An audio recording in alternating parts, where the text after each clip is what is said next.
9 তারিখের পরে পুলিশের অনুমতি নিয়ে বিজয় মিছিল করবেন শান্তিতে। এখন এই 2-3টে দিন আর বিজয় মিছিল করবেন না। লোকের সাধারণ লোক, যেমন একটা লোক অপরাধী হতে পারে, তার বাবা মা, তার বাড়ির ছেলে মেয়ে, ছোট বাচ্চারা অপরাধ করেনি। আপনারা, আমি সবাইকে আপনাদের মাধ্যমে, যেহেতু চ্যানেল লাইভ সবাই আছে, করবেন না পিসি। ওরা ভবানীপুরের লোক যা করার করে দিয়েছে।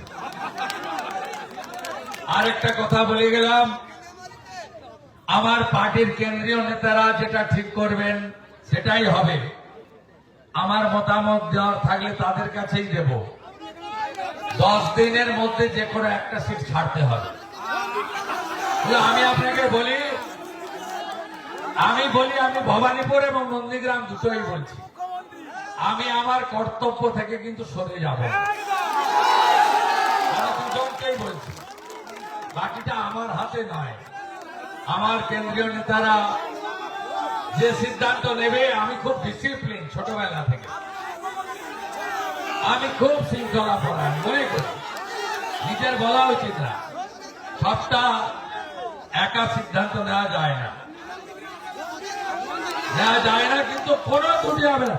আরে ভাই, আপনারা আমার কথা 2009 5ই জানুয়ারি ফিরোজা বিবিকে জিতিয়েছিলেন। কাজ কে করেছে? কে কাজ করেছে? আরে বলেছি তো, হলদিয়া নন্দীগ্রাম জুড়ে দেবো ব্রিজ করে। আরে বলেছি তো মহিষাদল তারাপাখিয়া নন্দীগ্রাম জুড়ে দেবো। বলেছি তো গোকুলনগরে রেসিডেন্সিয়াল আধুনিক ইংলিশ মিডিয়াম স্কুল বানাবো।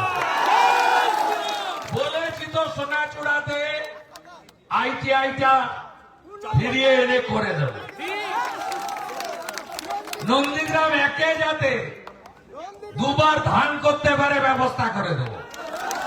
2 পারে, বড় আমন, নন্দীগ্রাম একে পারে না। আপনারা দেখুন না, এই হসপিটালটাকে এমন বানাবো যাতে রেফার না করতে হয়।